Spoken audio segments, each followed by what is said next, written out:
Great. Hi everyone, welcome to our career advice webinar. I'm Esme, digital marketing communication lead for our tutors at MyTutor. Here with me is Olivia. She recently joined the tutors team as marketing and community exec, so you'll be hearing from and seeing more of her soon. We recently asked you that what you'd like to hear from us, and you told us that you'd appreciate some career support and resources. So we've arranged this chat today with the brilliant Pia. She's going to tell you all about her impressive career and share some of her top tips along the way. We hope that you'll find it really useful as you consider your next steps after uni. So Pia, it's great to meet you. And can you tell us a little bit about yourself? Yeah, so hi everyone, I'm Pia. I am a social media director at an agency an agency called Jellyfish in London. I graduated from Durham University in 2012 with a 2:1 degree in sociology. And yeah, I've had quite a number of different roles over the past, 11 to 12 years. But yeah, currently, as I said, I'm a social media director. I lead a team of creative strategists, producers, and editors to create social advertising campaigns, so the ads and content that you see on social media for key tech and entertainment brands like Google and Netflix. And it's really great. I get to work with really big brands and get my work seen by millions of people all over social media. I'm excited to talk to you guys today about my career and any kind of tips that I can offer along the way. That's awesome. And I think this slide really shows how exciting your career is. I love it. Yeah, I mean, it can be very exciting, and there is a lot of famous faces on there. You got your Lewis Hamiltons and your Young Phillies and your Love Islanders of the world, but it is also super tough and super challenging. But yeah, I have been very lucky to have a very exciting career to date so far, and I'm only 32, so I've still got a long way to go. That's true. Did you always know what you wanted to do with your career? No, so I guess I didn't really know what I wanted to do. I actually went to school in Spain, so I studied my A-levels there, and I didn't really know what I wanted to do for my degree, and I eventually ended up settling on sociology at Durham University. And I kind of had this idea that I wanted to go into marketing. I think at the time I didn't even really know what marketing was, but I was just like, I want to go into marketing. And then I feel like social media is often one of those things you kind of fall into. And I guess you've got to remember that back in 2012, when I was graduating, social media wasn't half as big as it is now. TikTok didn't exist. Instagram was kind of in its early stages. It was mainly like Twitter and Facebook and YouTube.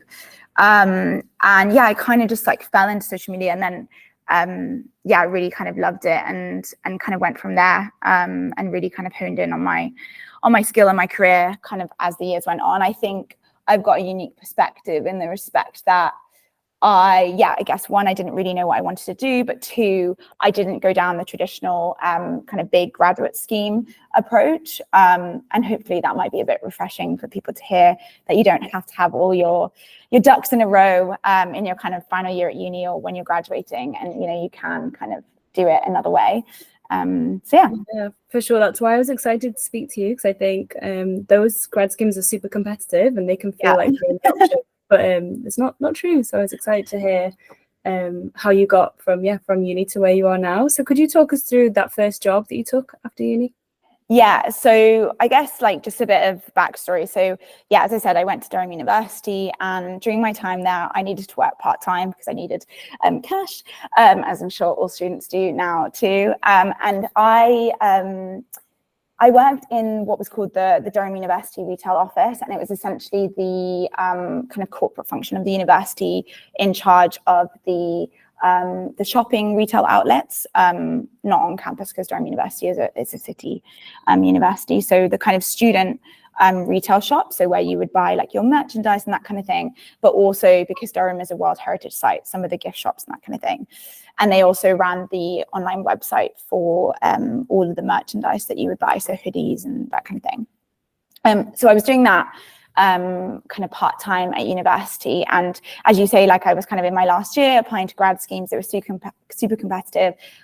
I didn't really know what I wanted to do, which I don't think led to not being successful in those applications. because I was kind of firing off things here, there, and everywhere.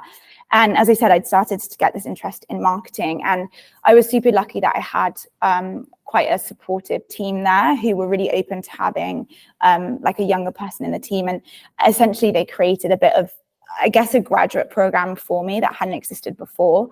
They eventually ended up doing it for a few more years after I left, but I don't think they do it anymore. But it was essentially to do finance and marketing for the retail office. So it was things like running their Twitter and Facebook accounts, updating the website with stock and imagery, paying invoices, raising POs to be able to pay suppliers. It was a very varied job, but it really did kind of give me that first step on the ladder. And like also working for a university was great. The pay was pretty good. The kind of benefits that I got from that were great. And yeah, it was just a super kind of supportive and really kind of friendly first step to get on the career ladder.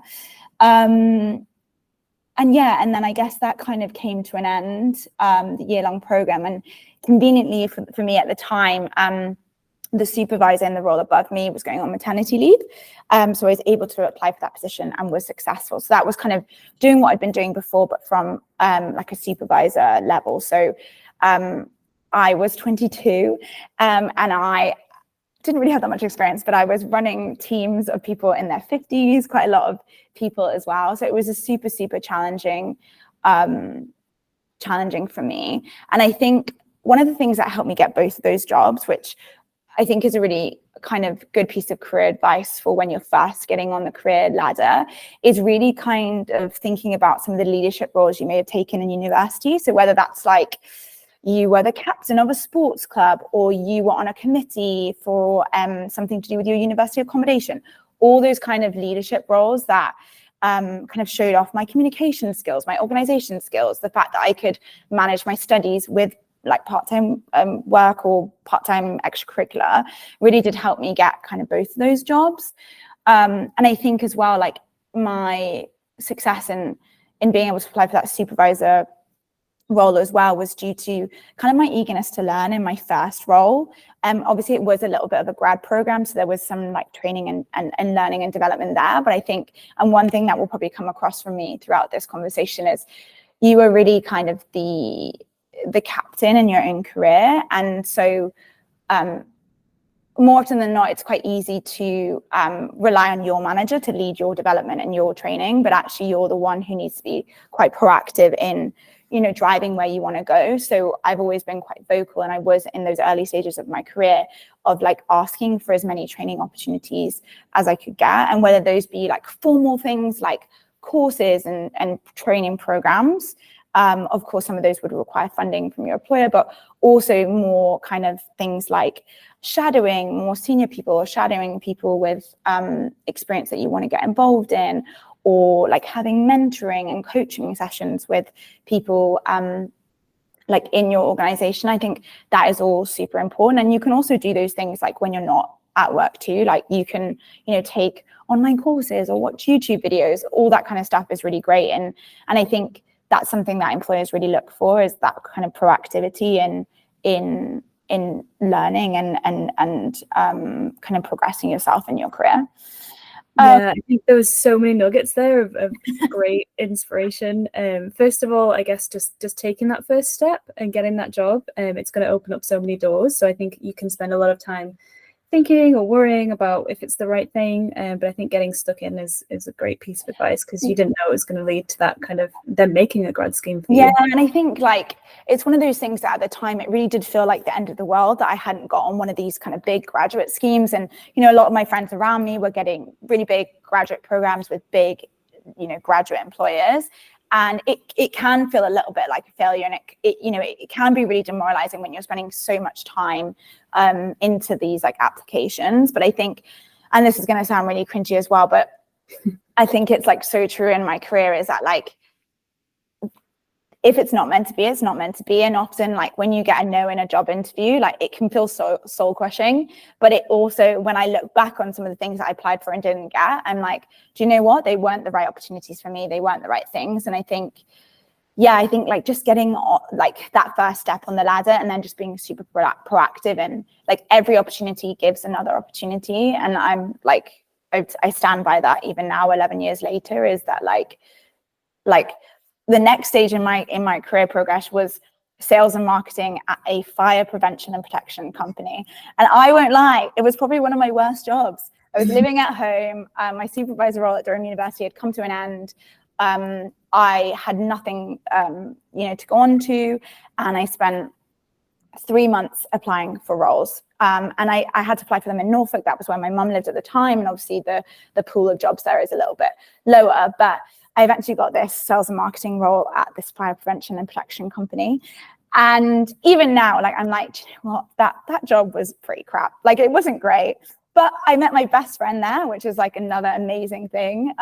Like that job led to that. But secondly, like, I did also learn I learned things from that job. Like, one, I know how to design fire prevention and alarm systems. I mean, I'm never going to have to use that skill set again, but I learned something. But also it gave me, I got to do some B2B, so business to business marketing, doing their like LinkedIn and their social media accounts, and also their email marketing. So that kind of gave me a new string to my bow, where before I was doing like, consumer marketing, so advertising to people like us who are consuming, and this was more like advertising business to business.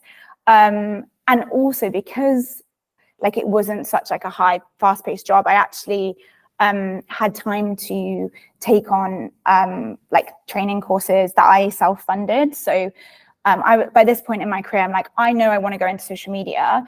I'm going to use this time I have to learn as much as I can. And I paid for 2 online courses. One was digital marketing and one was social media marketing. And I did those in my spare time. They were all online. It was all online courses. I think it was like an hour or so a week with a little bit of extra study. And then there was some exams at the end. And like eventually that led to my next job. Like, they were like so impressed about the fact that I had taken on those courses myself. So yeah, I think everything's an opportunity. So yeah. I was going to say that was one of the questions that we had come through, was whether you thought that online courses were useful. So it's great to see that. Yeah, I think it also just shows that proactivity and knowing that, you know, you might not have, the thing is, everyone has to start somewhere, right? At this stage in my career, I obviously have experience from all the other roles I've had. But when you're so early on in your career, like, you're not going to have, like, no one's going to have experience, because everyone's on the same playing field, right? And I think, like, yeah, I think if I could go back, one of the things I would have said to myself is, if I had known what I wanted to do, was to have done something like a summer internship or a summer program, but you can't go back. So, but that's just, you know, if you do still have time to do those kind of things, they are great in getting experience, but also showing future employers that you are quite serious about what you want to do. But yeah, like online courses and just like, even just like learning at home, you know, people teach themselves to code, like whatever, people do those kind of things at home from YouTube. It really shows that proactivity in you know, bettering yourself and getting more experience. And yeah, early on in your career, it's less about experience and it's actually more about your like attitude and your willingness, and your kind of more softer skills, like how you communicate, and if you're organized, and if you can manage your time, all those kind of things. And by taking on online courses or learning, you're also showing that you can do those things, like, you know, managing your time and all that kind of stuff. So yeah.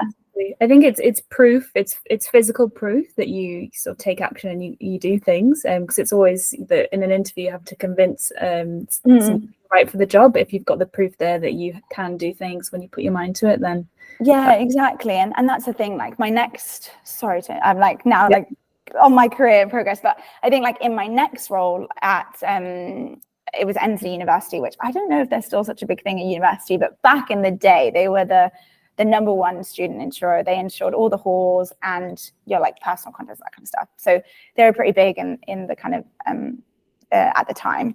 And when I went to that interview, they were like so impressed with the fact that I'd taken these courses, and they were like, oh, did you self-fund those? I mean, they were only, I think they were like £30, but at the time that was a lot of money for me. But they weren't, I'm not talking really expensive and things here. You can also do loads of stuff on LinkedIn as well for free. But yeah, they were like super impressed that I'd taken the time to do those courses. And and I was successful in getting that role. That role at the time was like a content writer, so kind of like a blogger, for their student blog and also their landlord blog. Again, like my career has been so random. But yeah, and then in that role, again, I asked to do some more training courses. I took on a CIM, which is a certificate in marketing. And that was funded by the business. But I think that's one of those things that, like if you are proactive, you are willing, you are a hard worker, like employers are more often than not like pretty willing to support you in that. And I did a creative writing one, I think, if I can remember, and a social media one. And then I became kind of officially qualified by the Chartered Institute of Marketing, which is again quite a good thing to have on your CV. So yeah, it's all just about, you're constantly learning. Even now I'm constantly learning.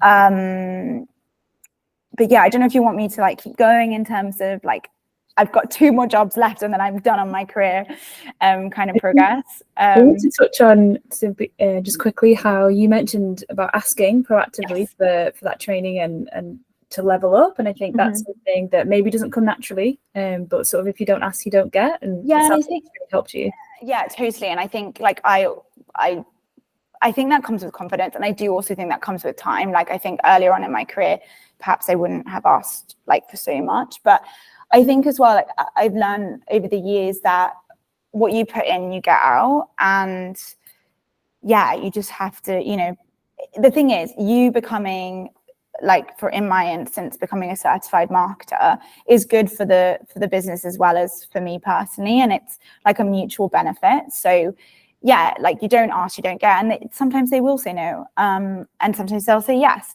And I think as long as you don't ask that request and don't expect to like give something back, if you know what I mean. Like you have to be a hard worker. You have to kind of, also just be super proactive in, communicating with your manager and like all the other kind of things that come alongside that. I think there's a really good case to have those kind of formal learnings for you and for the business. So yeah, I think you're right. You have to think what's in it for them. How can exactly we get them on board? I guess, yeah, so there you touched on that having the courses really helped you at interview. Is there anything else that you'd say kind of helped you stand out at interview and help those to go well?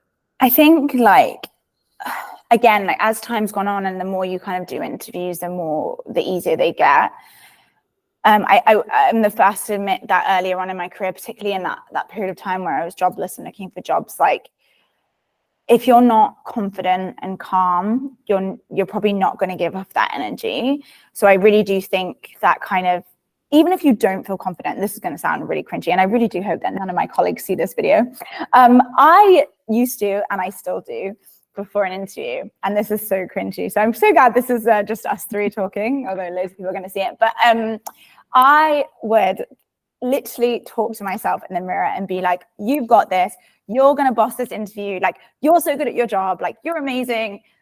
Like, whatever you want to tell yourself, right? And it sounds so cringy, but yeah, so I really do think like confidence is key. And even if you have to fake that, like I'm the first time, I'm quite a nervous, like disposition person. Like I'm quite anxious, even now, like presenting, pitches and all those kind of things I have to do for work in front of clients and even in front of my colleagues. I can be quite nervous, but you just got to fake it till you make it confidence wise. And that also comes from being super prepared. And I think you just have to know your stuff.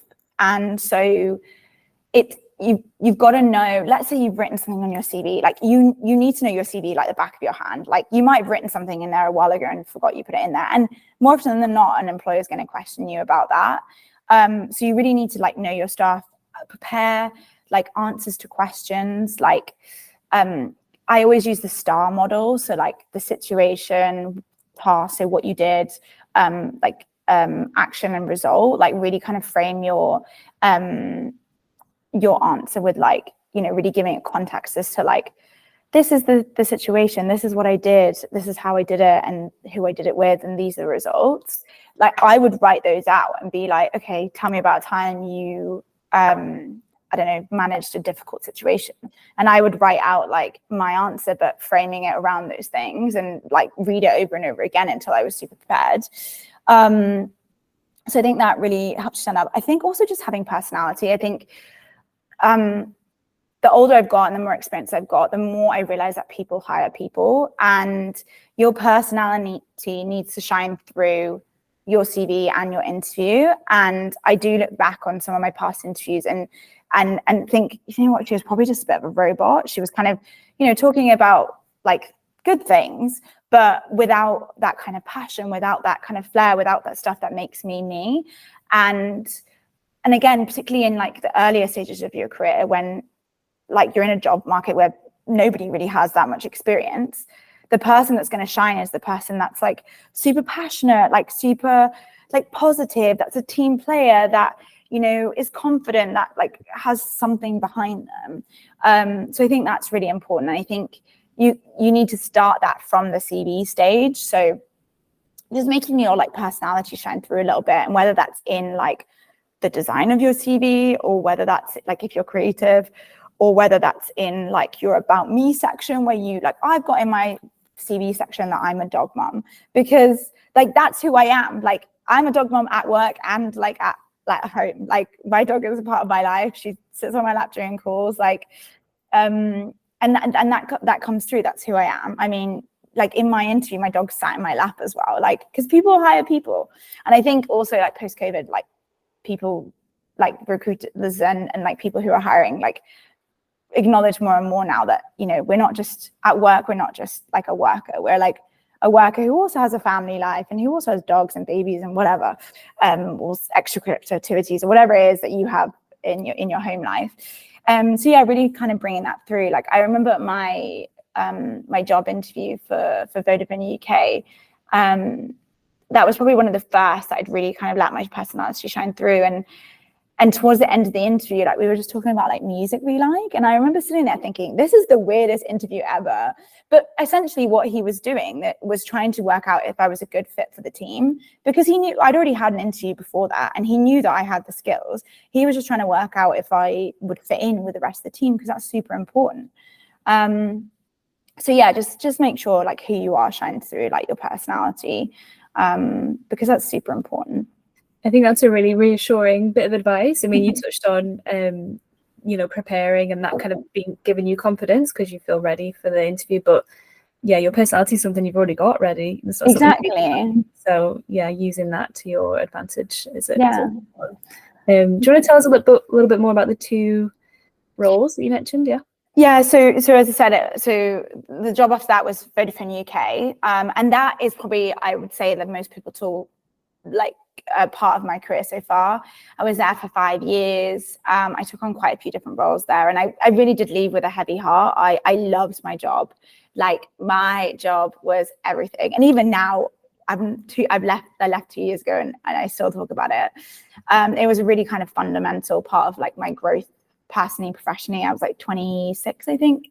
You know, that you're going through like lots of stuff in your life at that point, but also lots of stuff in your career. So yeah, I was recruited as what's called a junior community manager. And it is probably one of the, if you're starting out on a career in social, most people, and if you are interested in a career in social, and I appreciate this probably doesn't, if people don't want a career in social, it's useless information to you. But if you are interested in a career in social, more often than not, the route in is what's called community manager or junior community manager. And essentially that role is to reply to people on social media. So when you get a response from a brand, there is a human being behind that. And that is a person called a community manager. And they basically, represent the brand, and they take the tone of voice of the brand, because obviously it's not Pia responding, it's Pia from Vodafone. And they try to like kind of harness fans and advocates for the brand and create like a little bit of a community. And that was my job at Vodafone. I started there. I would reply to people, tweets, it was mainly at the time, and Facebook messages. And then eventually that kind of role expanded, and I did things like Facebook Lives. This is how old I am. Back in the day, Facebook Lives were like super cool. So I used to present live on Facebook Lives, and I'd be like the face of the tech team on Vodafone. So a little presenter kind of talking through all sorts of things, like so how to use your devices and all that kind of stuff. I would go to events and cover events and interview people, and the role kind of expanded. And then later became a social media manager, where that was really where I started to kind of hone my skills and start to figure out what I want to do within social, because social, like any other kind of career, has lots of different parts, and I won't bore you with that now. But yeah, in that role, again, I was like super proactive in terms of my like growth, and I always go into jobs really thinking about what I can get out of them. And yeah, Vodafone was great for that because they did so much in the world of social. So I worked in a team for a while as a social media manager, and then I kind of felt like I'd learned everything. And that was a lot of like the live events coverage and all that kind of stuff. And so I just asked to move to a different team, to a different manager who was looking after like a different type of social media. And they said yes. And again, it's that whole thing of like, don't ask, don't get. And I was kind of like a novice when I started that role, and it was quite scary because I didn't know anything. But again, I just like was open to learning, asking lots of questions, all that kind of stuff. And there I kind of developed my subject matter expertise, which for me is like paid social campaigns. So that's like not the stuff you see like on a brand's Instagram feed. It's the stuff that's like, you're not following like a brand or a company, and you're like, I don't know, you're on Instagram stories and you get an ad. That's the stuff I do. And I have a specific kind of focus and specialism in like sponsorship. So when brands work with football teams or music artists or whatever. And yeah, and I really like honed in my skills there. That's where I like worked with huge names like Lewis Hamilton and Eva Raducanu. And sometimes I pinch myself that I got to do those things.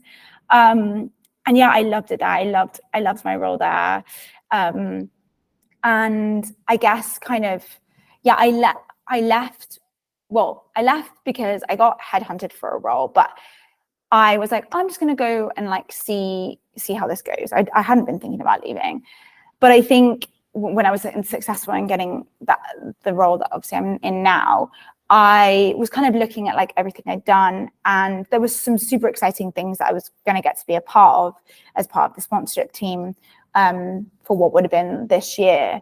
But I just felt like whilst they were super exciting and I could have worked with some really cool names and gone to some really cool places and stuff, I felt like I had learned everything that I could from that role. You know, like, as I said, I'd asked to like swap teams to learn that way. I also took like a secondment in another team, which is when you're like your role, you kind of like let go of your role for like a few months and you go into another role in a different team. And normally that's because they might have like a vacancy, or like they might have like a learning opportunity. So I did like a secondment into Voxy, which is like the Vodafone's like sub brand, which is like a more youth like SIM card company.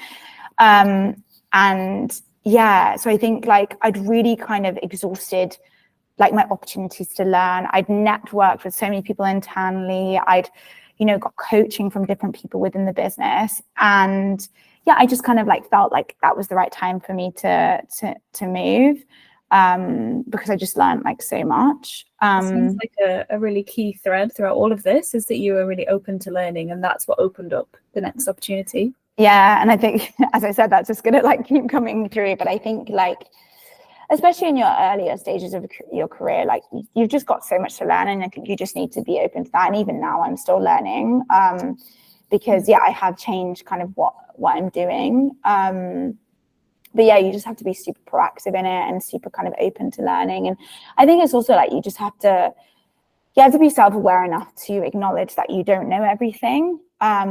And that you do make mistakes and you do have failures, because those things still happen even now. But it's like what you learn from those things and how you move past them and how you grow from them and what you do to kind of best them is kind of how you learn, really. That's the cool thing about digital marketing is there's always going to be room to learn, because like you said, it used to be Facebook Live. It's always changing, yeah.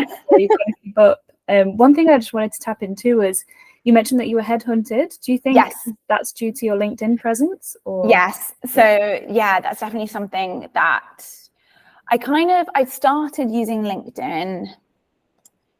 I think I started using it probably in that kind of when I was back in Norfolk doing that role at the fire prevention and protection company. But I think I really started to use it at Vodafone, really to kind of start to establish myself as like a subject matter expert, like within the business and also outside of the business. Because, you know, to be like a leader in your subject, you need to, you know, really kind of talk about it internally and externally. And so I just started using, Vodafone. I would talk about the campaigns I'd led. I'd, you know, post links to, some of those campaigns, the learnings that I'd learned.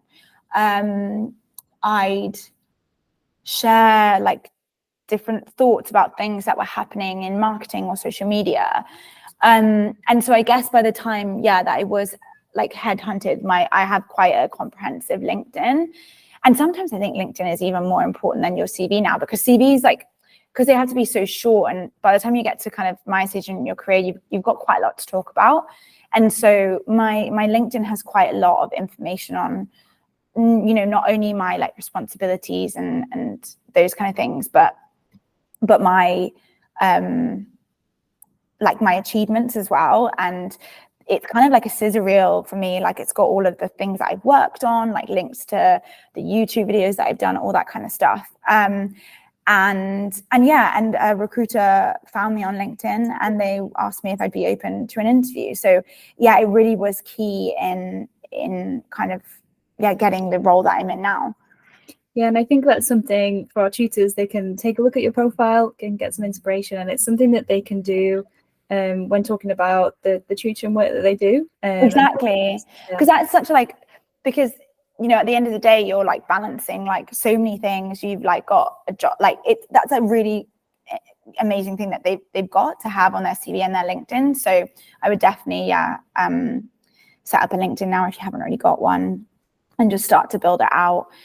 You can also get like people to endorse you on some of the skills that, you know, you're saying that you have. You can also get people to write you recommendations. That's actually something that I'm not so great at, and I need to get better at. I think I have 2 recommendations where people kind of write like a little review about you, and I do probably need to get a bit better at like asking people to kind of do testimonials. But you could ask, like, you know, your colleagues or like whoever manages you or whatever to write a little testimonial about your tutoring and that kind of thing, and that will all help as well.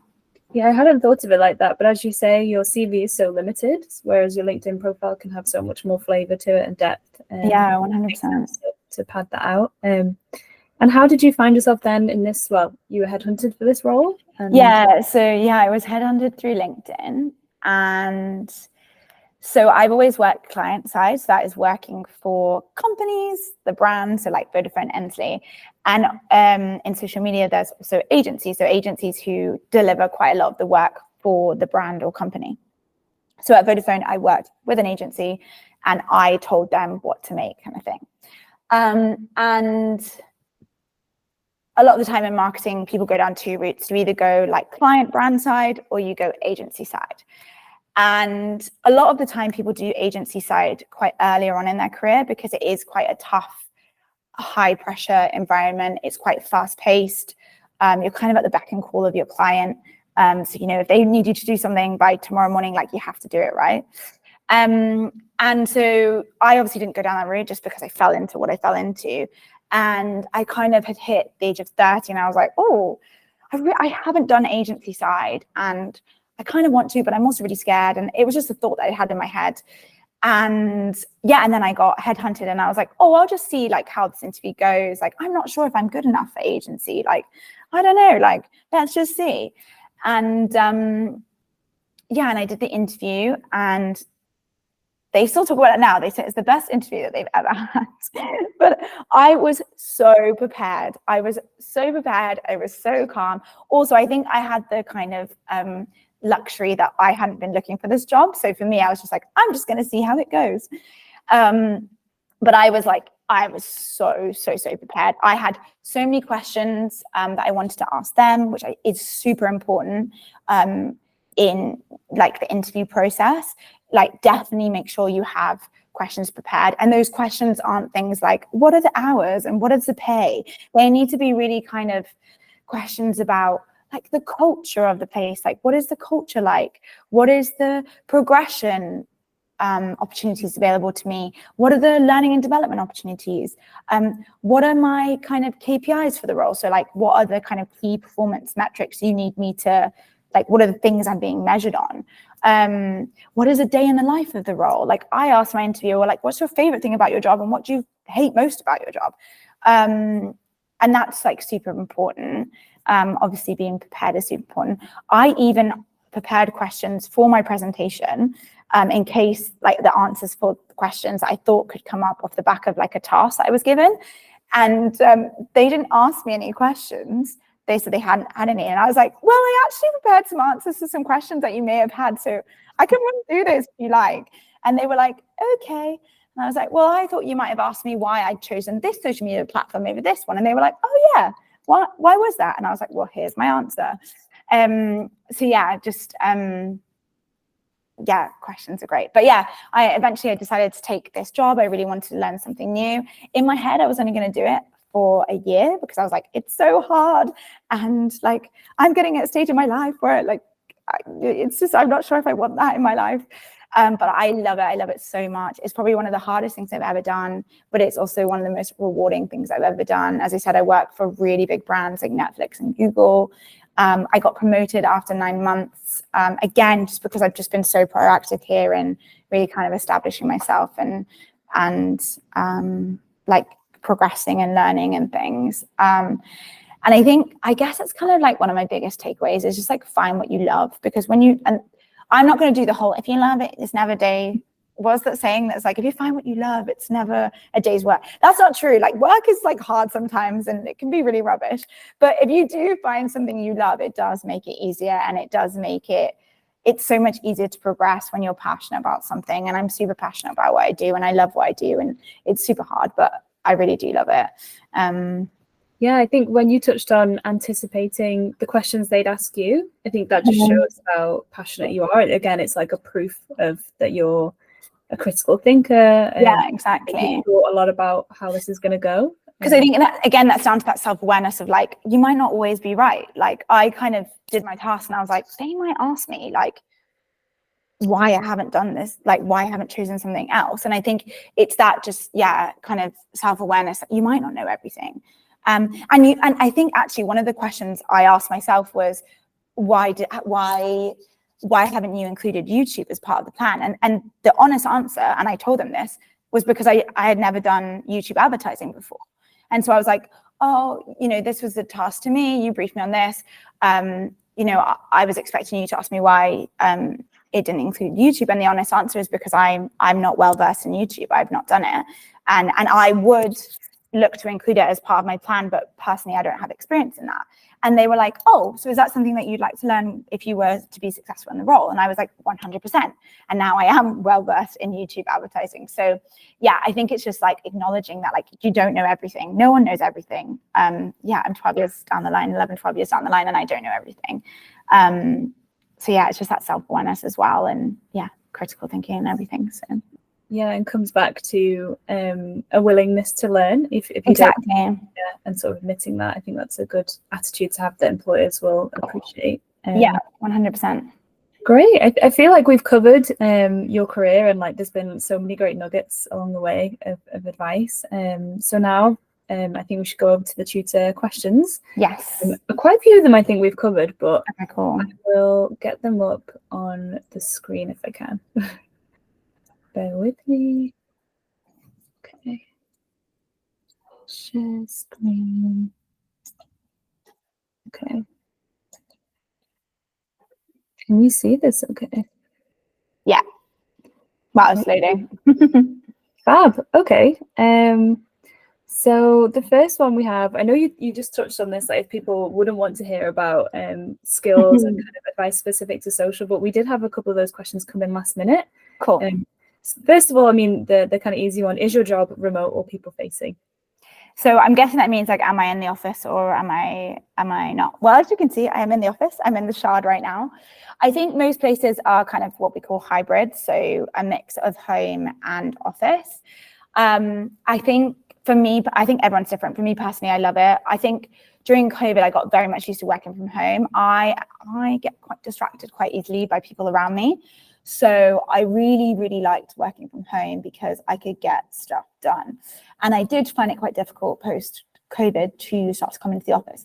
However, coming into the office is one of the best things because you can collaborate, you can like talk to people. It's just so much easier to like, especially in a role that's like creative and strategic, you have to just sometimes voice your thoughts. So yeah, it's hybrid and I really, really like that. And I think it gives the best of both worlds. Like when I'm at home, I really concentrate on like presentations and deep thinking. And when I'm in the office, I focus more on collaborating with other people and talking and having meetings about things and just thinking like collaboratively. So yeah, I'm sure there probably are like remote social director roles, but often a lot of social roles would require you to go to like shoots and like events and that kind of thing. I think that's probably one thing to call out is like social media is not a 9 to 5, sadly, because obviously social media is around the clock. So sometimes you are required, particularly in your earlier days, because it's normally the more junior people that have to do these kind of things, but like posting on the weekends or like going to events or like working with the editor until midnight to make a video. So yeah, I'm sure like most roles are kind of a mixture of both. Yeah, I think that's a really important flag about social. And yeah, I guess more and more jobs are a hybrid of both, remote and in the office. But something that our tutors have is really strong experience of remote working. So yeah, so true. You guys are going to be so good at like working on like Google Meets or Teams or whatever it may be, because it was so difficult at the beginning of the pandemic to do that because none of us had really done that before. We'd all been in person, so you guys have got like an advantage. For sure. Do you think, are there any other skills that you need to be a social media director or skills that you kind of flex every day? Yeah, so I think like obviously you need your knowledge. You need a level of knowledge about social media. So I think you kind of have to be a social native to be a social director. Like you need to be on the platforms and you need to understand them. You need to know trends, all that kind of stuff. And you need to know, like, you can't just be, the thing is, I think sometimes people are like, I wrote an Instagram post, so I could be a social media director. I'm not talking about that. I'm talking about like a deep, dark kind of understanding of social. But in terms of like, more of the like other skills, I think you need to be a great communicator because you need to be able to like communicate strategies and present to other people and also like talk to people on social and all those kind of things. You need to be like super organized. A lot of social roles, it require juggling a lot of different things. 1 minute you're like writing like the copy for a social post, the next minute you're on a shoot, the next minute you're like reporting on how something's performed. You just need to be like super organized and also really good at like time management and prioritization. What else? It already feels like / enough. Yeah, fair. I'll move on to the next one. Do you have advice for grads looking for digital online work? Yeah, again, I guess it obviously depends on the type of like digital is so like wide spanning now, and obviously depends on what specifically, but I'm assuming this means like digital like career rather than looking for working online. Yeah. I think it's kind of what I was saying earlier, like make sure you know what you're talking about. There's so many things in digital. So just, upskill yourself on what it is that you want to do. So whether that's, I don't know, like digital marketing or social media or like website building or whatever, you can teach yourself some of those things through YouTube videos, or you can do online training courses, any of those kind of things. But also I think what's really crucial is to really kind of know when you go into an interview, examples of work that you think are good, like from other brands or other companies. So like never, and I always remember this, I actually got a grad interview at an agency that did Tic Tacs social media. I can't remember what they were called, and I really can't remember like much about like the interview process, but I remember they asked me, what is your favorite social campaign at the moment online? And this girl had no answer. She was blank. Nothing. Couldn't name a single campaign, couldn't name a single brand that I liked on social media, like nothing. So I think, yeah, really kind of, you know, if you want to go into social, know those brands that are really good at social. If you want to go into like building websites, like have some in mind that you think are really great user experiences or whatever, just like have some references of things that you really like. I think that really helps as well. Yeah, 100%. I've been there. And I think it just shows, if you do that research before your interview, it shows, like you said, that you're proactive and you'll go above and beyond in your role in a similar way. Yeah, 100%. This last question on the left, it's phrased around like becoming a lawyer and capabilities in the legal field, but I think more generally it's been asked as well on the next slide about how you can use tutoring skills to show that you've got like transferable skills that are relevant to the role. Yeah, and just to go back to the thing you said very right at the beginning, was to kind of show yourself as a leader. Is that something that you see how you can? Yeah, I think that's it. Like, obviously I don't know anything about being a lawyer, but I'm sure there are, I mean, you've got to be a great communicator, right, to be a lawyer. Well, if you're a tutor, you've also got to be a great communicator because you're tutoring other people. You need to be able to listen and be able to explain complex things, right? To be a lawyer, you have to listen and explain complex things. So there you are. I don't really know much about tutoring or about lawyering, but there is a skill, a really key skill there that is very transferable. And it is things like, they're going to want you to be a leader. So, any of those kind of leadership roles that you've taken, they're going to want to know that you can, manage your workload. Well, I'm assuming most of you are still studying and tutoring, right? So then you're managing your workload, or you're managing different students and tutoring different students.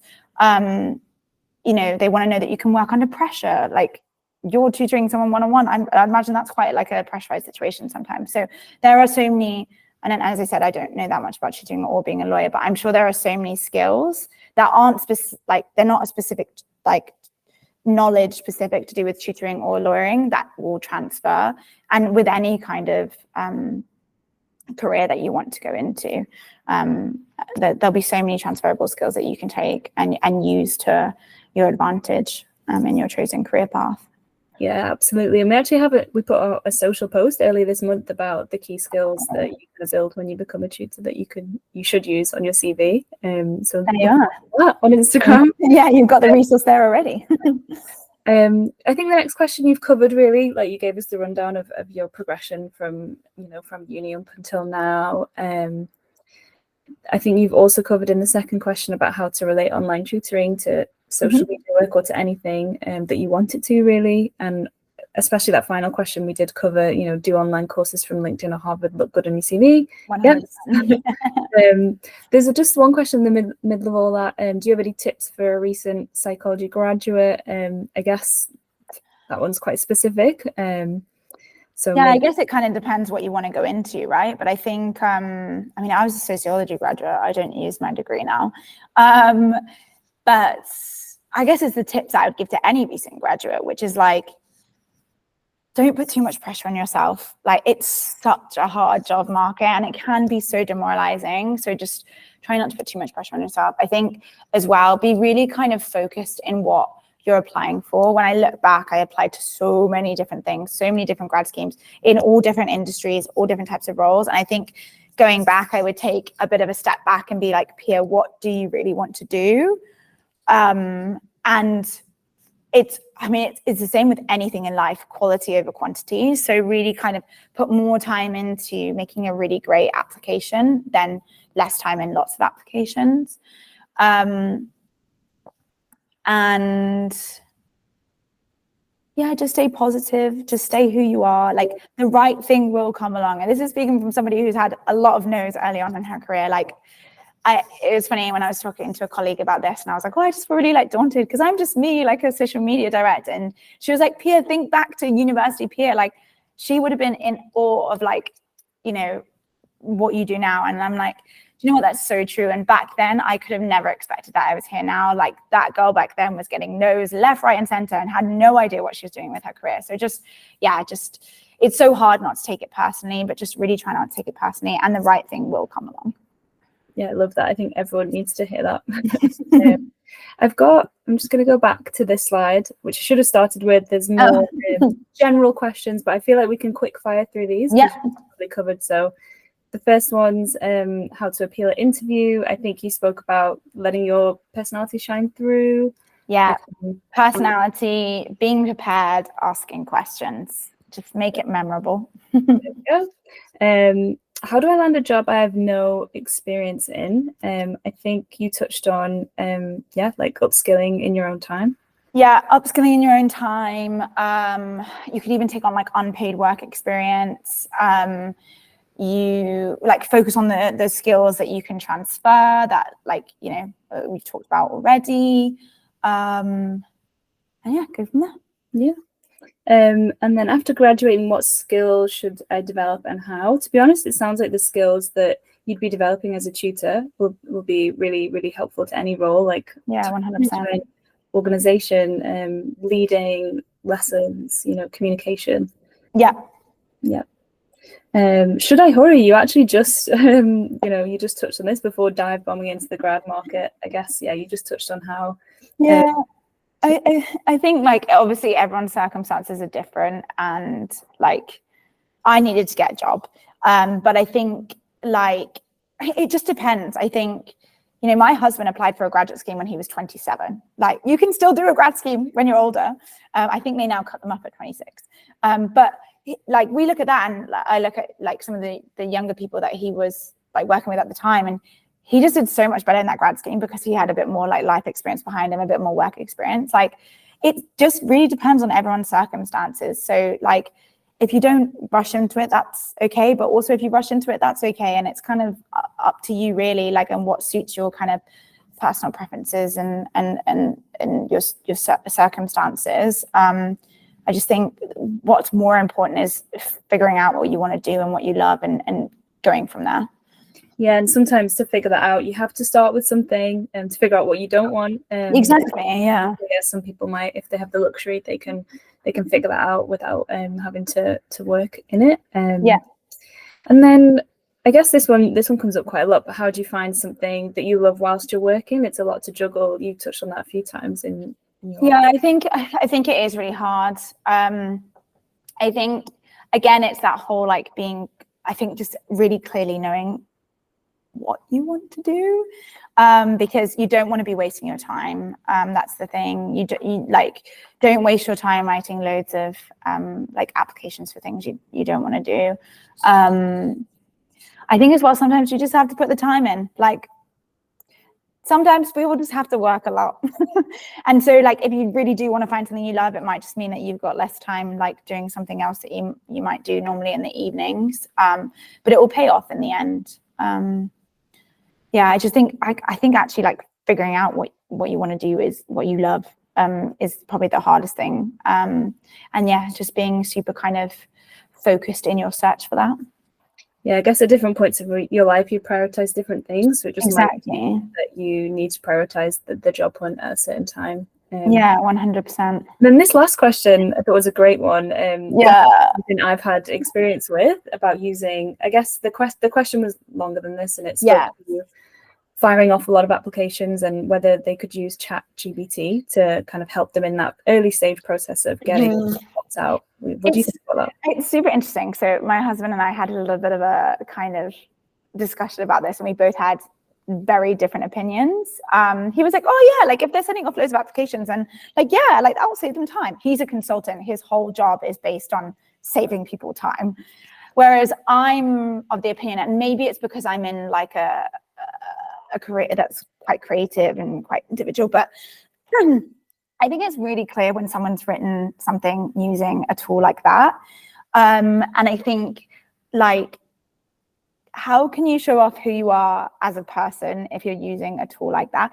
Each their own. I just think cover letters are annoying. I hate them so much, even now. And I really hate them. I'm going to be honest. It's so hard. And I think it must be quite easy to think, oh, I can use this tool now to like help me spit something out. I'm of the opinion that I would say no, just because, yeah, I just that's just my personal opinion. No, that's really interesting to have your opinion, because I'm sure that you hire people now as well, and you're on that side of things. So it's yeah, I think it's like really easy to see when somebody's used something like that, especially if their cover letter or CV doesn't necessarily match up to like who they are in interview. I think like you could maybe use it as a springboard, as like inspiration, as like what you could cover in your cover letter or your application or whatever it may be. Like it might be useful in generating some like themes, or like, because you could probably put in there like, I'm a tutor and I'm applying for a job doing whatever, and it will give you the sorts of like skills and experience that you probably need to talk about. I just personally wouldn't like copy and paste a whole like cover letter and put it into, like, we use it in our work, like sometimes, not always, to just kind of generate ideas and thought starters, but we wouldn't use it to like write a strategy, for example. So use it as a bit of inspiration, but maybe not to write a whole cover letter. Yeah, I completely agree. I think it can be useful as a starting point. But yeah, I think and it's always a balance, that tool is there to be used, and it can be very successful and efficient, as you said, but you wouldn't want to mislead anyone. Yeah, exactly. I think just balancing that, but that's something it feels like the whole industry is working out how to use. So yeah, 100%. Like we have that conversation in work all the time. So I mean, I'm hoping AI doesn't replace my job, but who knows? Yeah. Oh God. Well, thanks. I found that really, really useful. It was really inspiring to hear your story, and thanks for having me. Bits to take away. So thanks for your time, and thanks to any tutors who are listening to this, and we wish you all the best of luck finding out good luck what you want to do. Yeah, and if anyone does want to add me on LinkedIn or have a stalk, feel free. All right, thanks. See you soon. Thanks, bye.